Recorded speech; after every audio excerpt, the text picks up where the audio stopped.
All right, good day, everyone. Welcome to Conversations on Retail. My name is Matt Fifer. Super excited to welcome Tom Logan, co-founder and CEO of Cohley today. Tom, thank you so much for making the time. You and I have been doing some business for a while, but we've never really had an opportunity to really get to know one another. So I've been looking forward to this. Let's crack the hood open. Let's talk.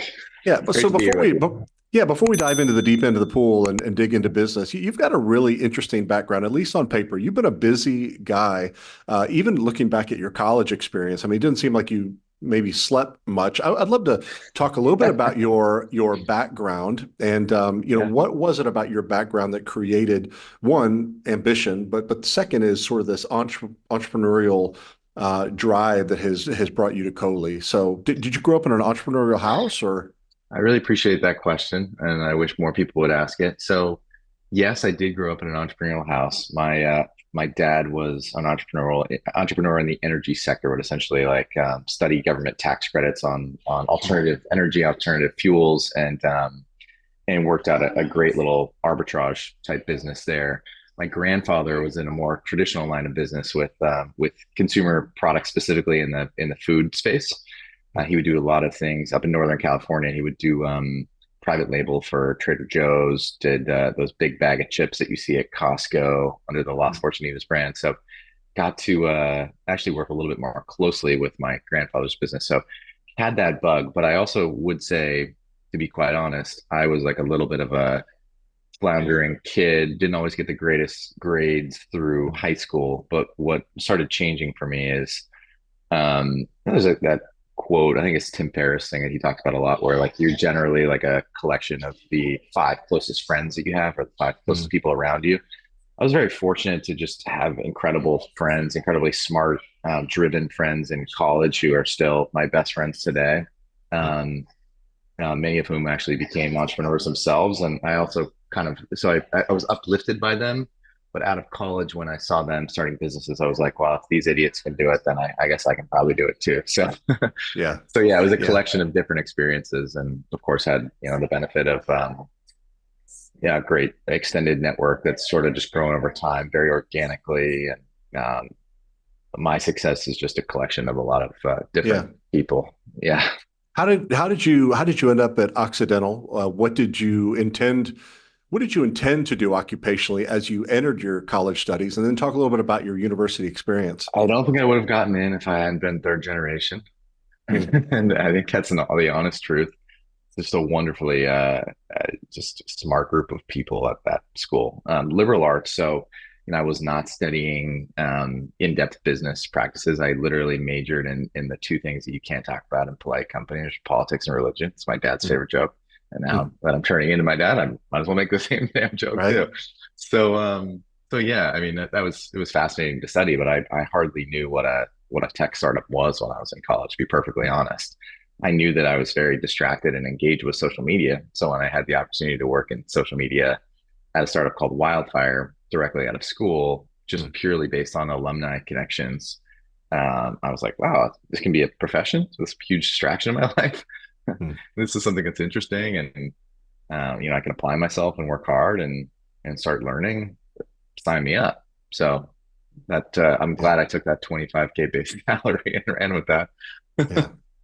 But again, back to Yeah. the university experience. I mean, Yeah, sure.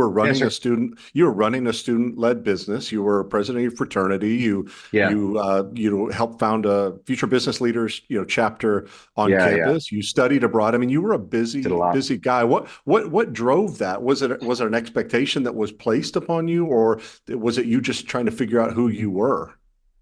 It's a really good question. I mean, with the storage company in particular, we just kind of saw a need, and actually, we encountered some headwinds from the university. They were like, "Well, this is a liability issue. There's some red tape on here," and then they just started doing summer storage themselves. So I guess we disrupted the university in that sense.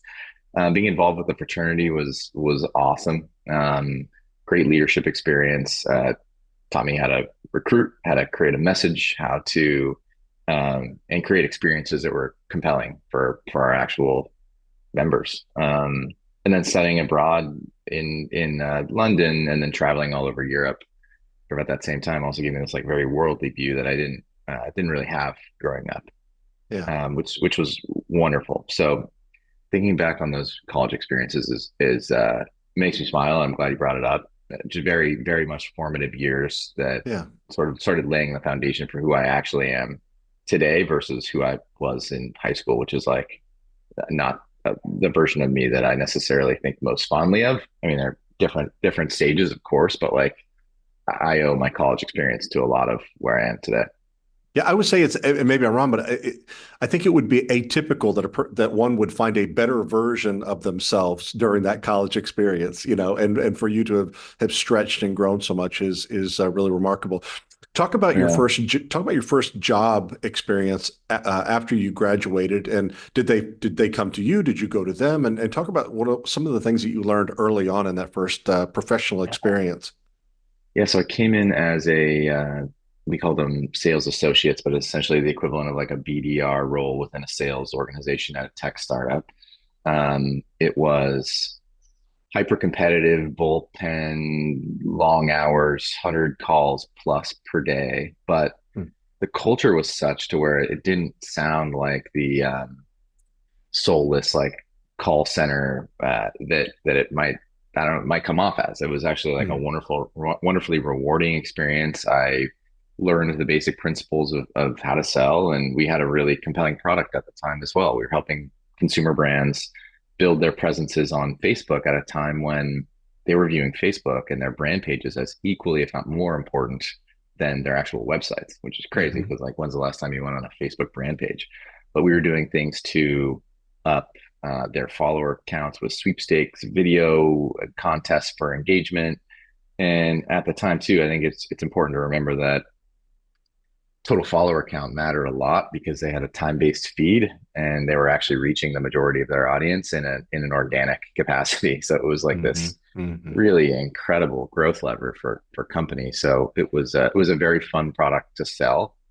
And then fast forward a couple of years, we get acquired by Google, which is was an incredible experience. I cried like a baby that night. I was just thrilled for Hmm. everyone around me to see that success come to fruition. I was thrilled for our founders who still have a relationship with now and just view as incredible human beings and great leaders.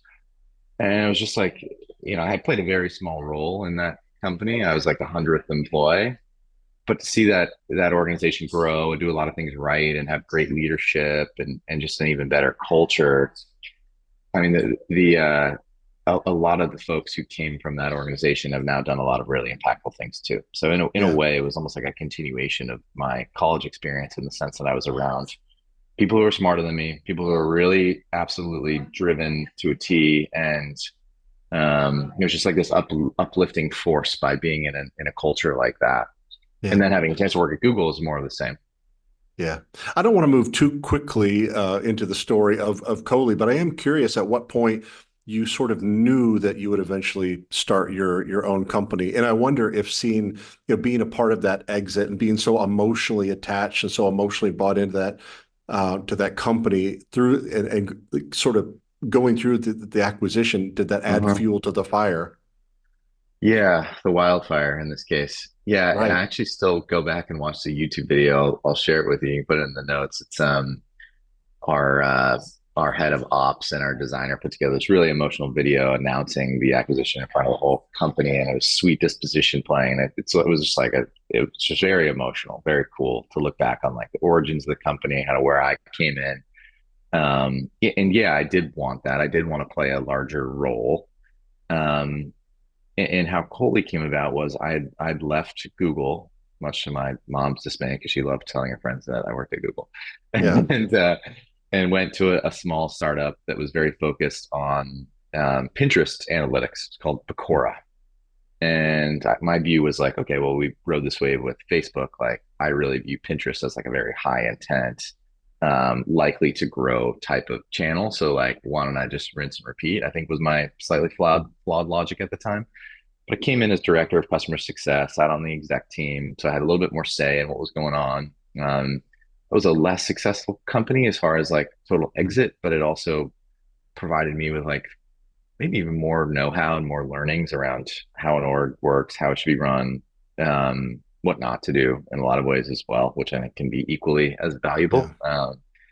Helped me actually experience those landmines so that we could hopefully avoid a few here within the journey at Cohley. And then I wouldn't have started the company if it weren't for my confidence in my ability to work really effectively with my co-founder, Eric, who's, I say this all Yeah. the time, he's the smartest person I've ever worked with. He's just remarkably capable. He is the Energizer Bunny from a output standpoint. He's go go go, and we have a really wonderful working relationship. Yeah. Now, Very where very did, much function as equal parts. Yeah, yeah, give me some background on Eric and talk about that relationship. I hired him at that aforementioned company, Oh, is that Pecora, right? down Okay. in Silicon Valley. Yeah, so I hired him on the customer success team, and we got to work together very closely there. He kind of moved into more of like a product role, um, and became very fluent in how products are built, how to liaise between product teams and marketing teams, exec teams who are dictating a path for like a traditional PM, but a little bit more technical.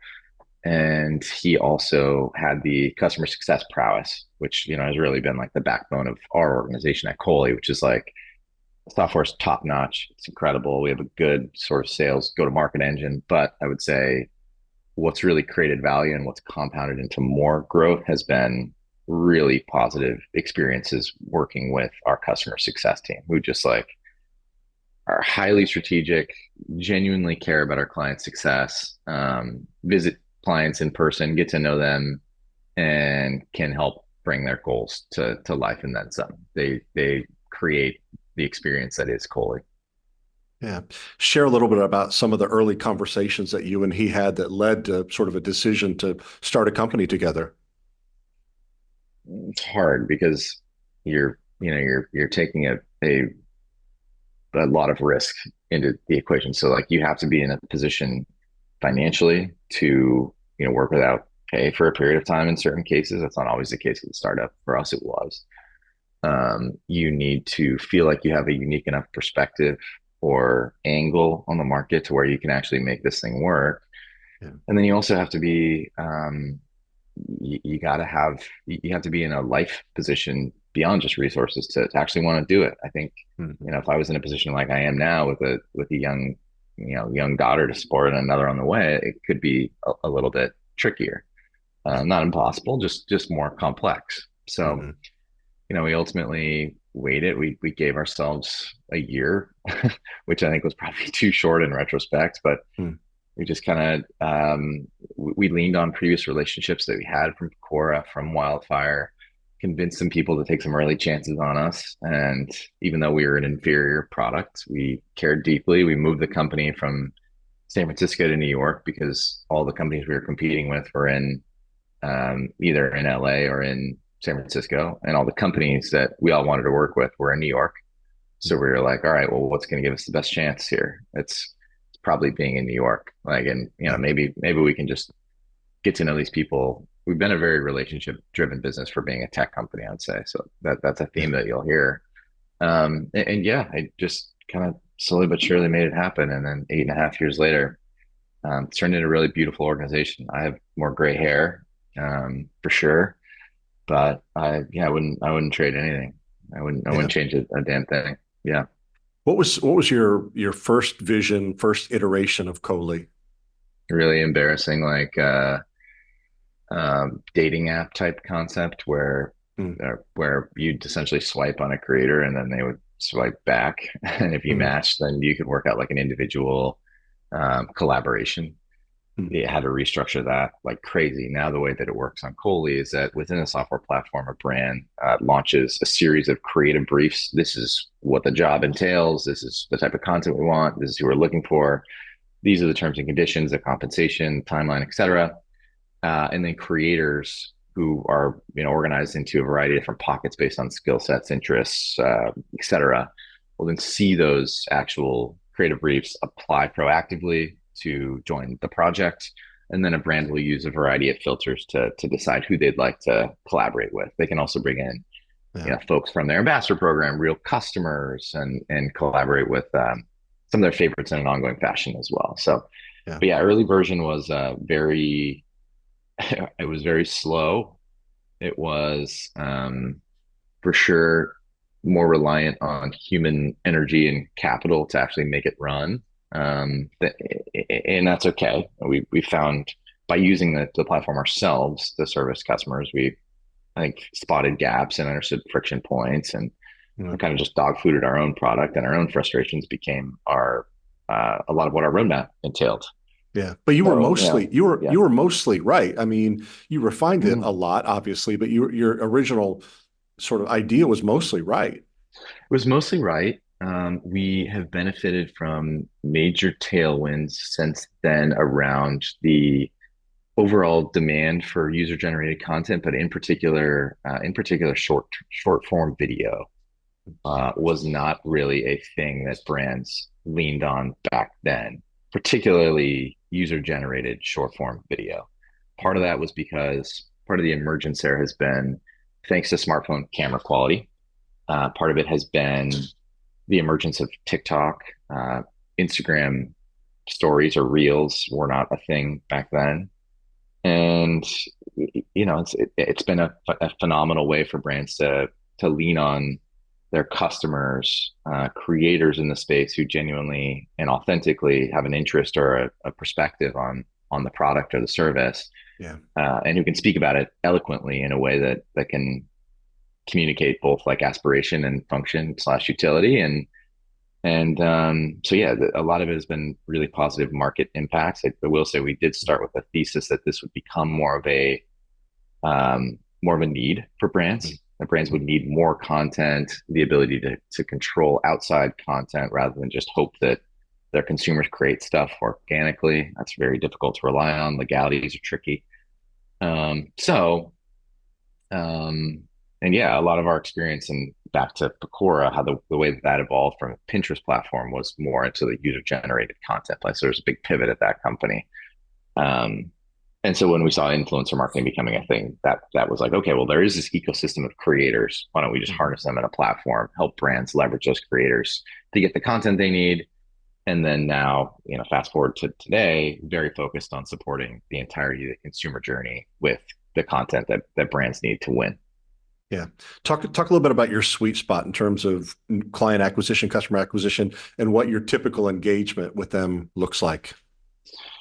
So we've been through lots of iterations of this. I think, pretty much every startup goes through a process where they're thrilled that anyone would say yes to them, Mm. regardless of what the company profile looks like, who the person on the other end of the phone is.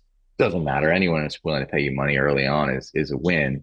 But then over time, you start to realize that like there are significantly different profiles of churn, of success, of overall fit, and You just so posted about this on LinkedIn. I was reading that this morning. yeah, I got people pretty fired up about that. Yeah. Hit a nerve with some people, and I Yeah. think a lot of founders really got it. But you can't be everything to everyone. You do have to pick a Yeah. lane, and you have to build for a certain type of customer eventually. Hmm. And once we actually started focusing up market for us in the enterprise, things started really clicking. We were able to actually say, okay, we're not just building this for a marketer. We are building this for a certain type of marketer at an enterprise organization. That means like aligning with their workflows, their approvals process, their overall needs, their brand guidelines. It's just a much different type of company slash overall persona that we're now building for. And the more and more we've stayed true to that and fended off the temptation of like that one-off enterprise ask or that smaller company who's like, hey, we are a good fit, like here's why you should work with us. The Hmm. more we've like really stayed in our lane there and like true to who we are now, the more successful we've been, but it doesn't mean that it's easy. Yeah. Yeah. Of Yeah. course. I mean, it seems like technology and our ability to communicate and collaborate is Yeah. the democratization of innovation. Companies like yours have definitely got to be on their toes and continue to innovate and move forward. What are some of the areas of your business that you're the most excited about? Talk about how you sort of touch the Amazon ecosystem, for example. Oh my gosh, you could talk about Amazon all day. It's funny, it's become a year ago, it wasn't nearly as large of a focus for us, but because Amazon has invested in a partnership with us and from a macro level, they're very much invested in social proof content overall, social commerce with the introduction of Inspire, which I think is still in its nascency but picking up momentum. It's basically their answer to TikTok. And both companies have a variety of different advantages there. Of course, with Amazon, it's logistics, trust, et cetera. With TikTok, it's time on site and or time on app and things like that. But yeah, I mean, with Amazon, it's a lot of fun to work with brands to help them have more success on Amazon because very rarely for a company is Amazon not a focus. Mhm. Like a few years ago during COVID, brands were still kind of riding the like, we want to be D2C, higher margins. We don't need to be omni-channel. So Today, expensive. it just yeah, it's just too expensive now. Exactly. And there might be a rare one-off exception here and there, Mhm. but omni-channel success, balance, and continued incremental improvement is kind of the name of the game. So when we talk about Amazon, break it down into the three categories really. One is content for Inspire, which means activating creators within the Amazon network, influencer network, tagging multiple ASINs, et cetera. That's very successful in terms of driving people to purchase in general. So awesome to see the ROI actually come to fruition there. The second major piece is optimizing, helping them optimize like video reviews on detail pages or detail page videos, as they're calling them. Those are critical because the opportunity there on an Amazon detail page is to actually answer key objections, show the product from a functional standpoint, show unboxing.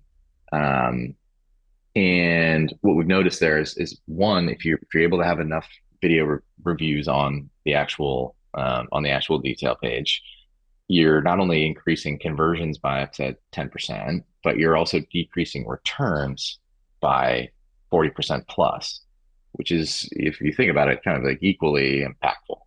A very difficult thing for brands to account for is returns. So the detail page videos have become very, very critical. And again, that's a different type of video than an aspirational influencer type of video that might be introducing the brand.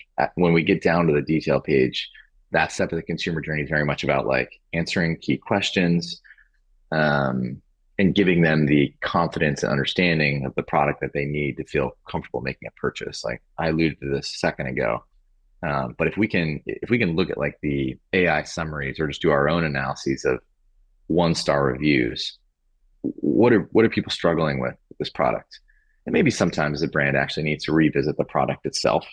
But oftentimes it's like just confusion around setup or yeah, setup or construction, or it's hey, this is a my humidifier is very difficult to clean. It's like, okay, well, actually it's not hard to clean, but like let me actually address that rather than try to Yeah. sweep those reviews under the rug and pretend like they don't exist. Let's actually come up with video that addresses it. And the third part would be like Amazon posts, which are now being pushed to different pockets within the Amazon shopping experience too. So you can tell I'm fired up about ways we can help Yeah. brands on Amazon. It's just an awesome opportunity, and we love to be connected to things that really matter to businesses, not just like pretty content. Yeah. You've alluded to both headwinds and tailwinds, and in the past part of our conversation. In what ways is now the best of times and the worst of times for omni-channel sellers? In what ways is now really the best it's ever been? And then also talk in terms of the sort of the headwinds that you anticipate, where there might be something that a lot of brands just frankly aren't paying as much attention to as you think they should. Yeah, on the headwinds front, we'll start there. It's never been easier to start a company, so which is a good thing and a bad thing. That means increased Yeah, competition, more so accountability, crowded. extremely crowded. I mean, even just during COVID, the number of companies that were introduced into the marketplace, challenger brands that you started hearing Yeah. about, seeing ads. I mean, that's great for the end consumer, very difficult for brands. Other Mhm. headwinds that you see are sure the deprecation of cookies has changed like targeting parameters quite a bit. CACs, as you alluded to earlier, have become very difficult, and customer acquisition costs, especially in a year where we're looking at presidential election and the Olympics competing for eyeballs. There's only so many ads that can be served. Yeah. So it's a finite number, so naturally it's going to be more difficult, especially with political spend. So that's just going to continuously make it more and more important for brands to not only do a better job with their actual ad creative, do a better job of conveying messaging, but also do a really good job with their retention marketing and their loyalty, their lifetime value of their customers. Part of that is of course like systematic email flows, introduction of complementary products, subscriptions, things like that. But you also got to make really good products that people continue to love and continue to need and want to buy more of. So, if you look at where like a Casper went wrong, people only need so many mattresses. Yeah. They failed to kind of develop a lifestyle brand that included complementary products that would take customer lifetime value higher. So those are some of the headwinds. You have a great perspective on this? Any other headwinds that you want to note? It's so funny. Most of the conversations I'm having sort of at least have some component of what you just shared. Again, we talk about the democratization of innovation. It's never been easier to start a company. It's never been easier to launch a brand. Never been easier to find somebody that can, co-pack and package. And it's just never been easier to go to market. And it's a good and it's a bad. And Yeah. I would say that the likelihood of success has gone down even as the ease of entry has gone up. I also think, and, Hmm. and I'm learning a lot about this. It seems like that great creative is sort of kind of in a renaissance stage, right? Where I think we could spend our way to making bad creative deliver some results, and now with so much spending, we're kind of going back to the foundation of no, let's be great storytellers, and I think that's a really interesting trend. Spot on. It's almost like a reversion back to what sort of the core tenets of marketing were a decade or two ago. Like tell Yeah, great, compelling stories, explain why you're a business in the first place. Why does your product exist? How yeah, does it stack up to competitors? Why is it unique? Who is it for? And then give me some third party social proof from real people, consumers, creators, whoever they might be, talking about how this product or service has actually benefited them and why the price makes sense. yeah. So yeah.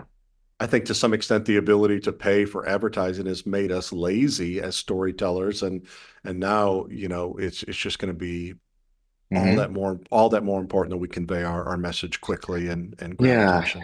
And the one thing that's different than like maybe the Mad Men era of like, oh my God, John Hamm just like marketed a hula hoop perfectly is that Hmm. it's also critical for brands to be doing a ton of testing. Mm. So that's not necessarily something that you could do when you're talking about a big billboard or a magazine ad back in the day. Yeah. But you have the ability to launch so much different creative. If we just look at Meta, for example, you can run so many different tests and start to get data back within just like 24 hours, assuming the ad spend's high enough or the budget's Mm. high enough. So I mean, to be able to run those micro tests, constantly validate things, uh, and run these sophisticated testing plays. I mean, it's just those are the companies that are able to win and create separation, and the ones that are still married to brand ethos, what our founder thinks our brand should be, and letting like even just letting the creative director's voice be the loudest one in the room. I fundamentally disagree with that. I think the data should be the loudest voice in the room, and Yeah. of course, you want to stand for something. You want to stay within the bounds of what your brand is, but within that, you should be testing rapidly, and you should be okay being wrong. There's literally no extra credit for having a creative idea that wins over another one. It doesn't matter. Like what you're coming back to is what's performing in the market and how do we continuously improve on this, assuming that your goal is to actually grow and acquire more customers. If it's just to like make your founder happy, like you could do that too. Yeah.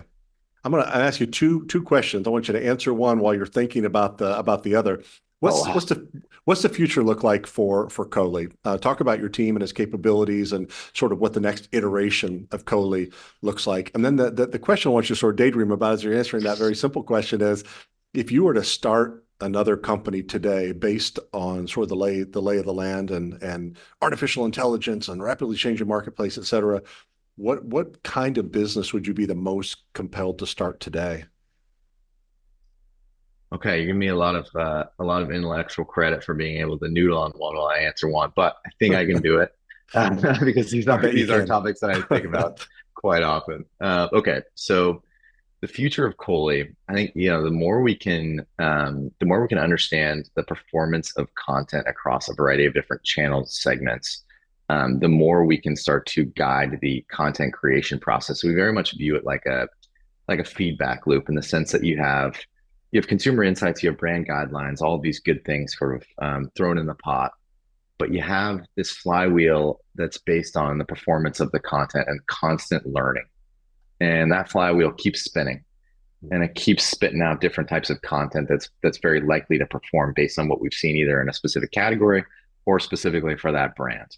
That could also be dependent on the channel, right? As you know, Walmart commands a different type of story, a different type of content than a Target does, for example. Target more product, mission driven product quality, things like that. The why behind the brand. Walmart a little bit more about utility, function, price, discernment, etc. So the more we can understand what the brand is trying to achieve with the content, where they're trying to achieve it, what's performed particularly well. The idea here is that we can take the guesswork out of content and actually have data just spin this wheel so that I don't have to guess about what type of content I should test. It's already given me different creative iterations that I can throw out, and I'll just incrementally improve. Like there's that crazy stat where like 80% of the canopy in the Amazon rainforest is dominated by like one tree. That tree grows like a centimeter faster than on an annual basis than like the other competing trees. But like, well, that's all you have to be to dominate the canopy is just to be that little bit better. Yeah. So we're looking for angles, and that's what we think we can power with the introduction of machine learning, AI, and just like performance inputs across all Yeah. these different critical channels. So I think we do a lot with that. I think we do a lot with consumer research as well that helps to feed this and contextualize some of these learnings to better provide marketers with directional insight. And then, the other piece there around the future of the company, I think it's expanding the definition of what a creator is. So like when people think of content creators now, typically your mind goes to influencer. Influencer is just like a really good looking person talking about a product, incorporating into their life, whatever. I think the future of what we're seeing now is like some of the trust around those types of individuals is starting to decay a bit. Because you're like, well, hey, you just worked with like 6 companies this past week, and like you said, things were contradictory. So like you can lose a little bit of authenticity. What I think the definition of creator will continue to encompass is real consumers talking about the product, their real buying process, why they enjoyed it, and then getting discounts for that or getting additional product from the brand, that almost in turn builds loyalty with that customer too. So want to hear from real customers in order to help sell my products if I'm a brand, not just like LeBron James or a really good looking influencer. And in terms of a company that I would start today, thought about this a lot. I think it would certainly it would have to be something in the AI realm. What that might be, I'm not exactly sure. I think it'd probably be around specific to like ad testing, and it'd be the type of layer on that really understands exactly what's going on with that performance, and ideally like maybe even using AI to take creative iterations. So I have 10 photos I'm working with. How can I come spin these into 50 different creative iterations? And maybe it's even using licensing the likeness of a creator or an individual, and then using AI to come up with a variety of different things that person says. Like, and we were talking about this morning, but like if Tupac can make an AI diss track in 2024, there's no reason you couldn't sort of license an individual's likeness to do the same type of thing. And there's already some work going into that as well. I do think that's an important distinction because that's brand messaging versus like the real voice of the shopper. But I do think that content and AI are going to converge in a way that's like very, very interesting. So obviously that's not fleshed out. If I had that fully fleshed out, I probably already would have started the business. but it'll be interesting to see what happens in the next year. Eric's also very, my co-founder is also very passionate about starting a BCC texting company because I think he thinks it'd be funny. But yeah, I don't think that's our imminent path. He likes Yeah, to joke about it though. yeah. So you're really easy to find and connect with on Very, LinkedIn. But what's the best way for people to engage with Cohley? yeah. Um, my email is tom@Cohley.com. Cohley.com, Cohley is a phenomenal resource. I'm really proud of the work that the marketing folks and the team did with the site. In terms of engaging with us, we'll work with clients on a variety of different engagement types. Typically, the main lever up or down in terms of like scope is how many creative briefs they need or they want to run. A brief typically includes 10 to 20 hand selected individuals um, who are who are then taking in the product or service, speaking about it, experiencing it, and then speaking about it, submitting content for approval. So we'll do a lot of things along those lines, and then more and more we're working with. I'm sure, yeah, Dan and the Voice of the Shopper team has certainly talked to you about this, but more and more we're turning to brand CRMs, real customers to get these authentic voices of their shoppers. What do they love about it, and how can they tap into that sentiment, that information conveyed from real shoppers, real customers? How can they use that to uh, convey more trust, convey information, and bring more people across the finish line? Yeah. Let me ask you one last question, and that is, we talked a couple times now about democratization of innovation and the number of startups and the number of brands, Yeah. and what's it going to take for these challenger brands to survive? As you see so much consolidation, big brands buying big brands, and Yeah. doing everything they can, especially to secure the in-store environment. And at some point, you got to think, even though I think retailers believe that they can solve for over assortment by way, algorithmically, but at some Mhm. point you run the risk of being over assorted even online. So what's it going to take for challenger brands of today and tomorrow to survive and thrive?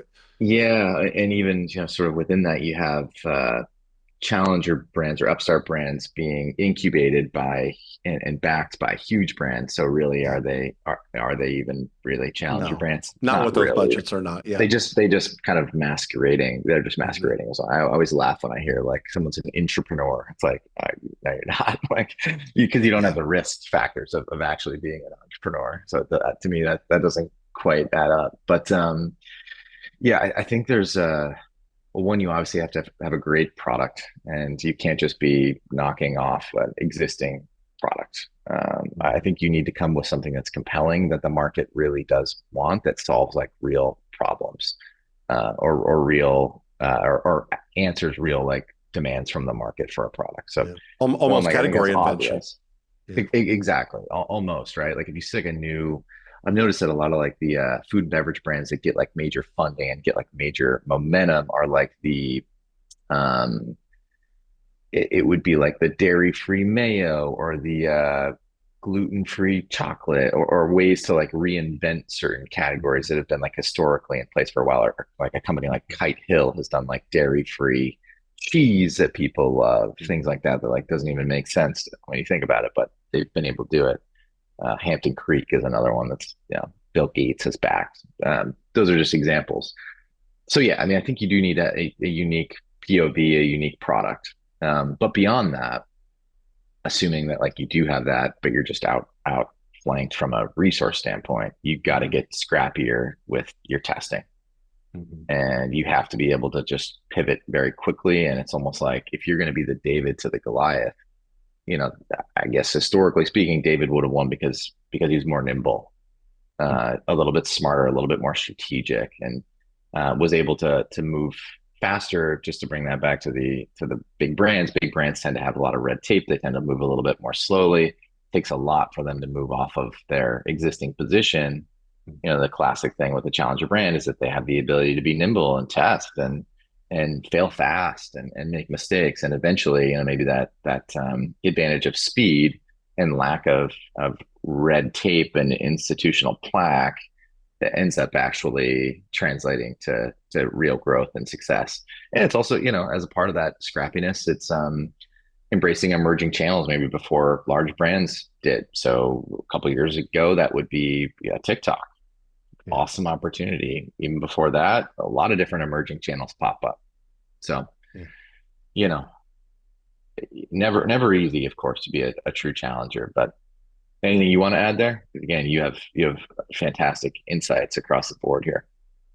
No, I think so much of what you said is exactly right. I think it's going to take you know, solving the same problems differently, introducing problems that consumers don't yet know fully that they have, Yeah, yeah, the reiteration, if not reinvention, of categories. I think it's an exciting time. I think the one thing that will never change is that consumers always want new. There's always a demand for new, and so I totally. don't think that'll ever change. So yeah, Well very said. good. All Very well right, said. Tom Logan, co-founder and CEO of Cohley.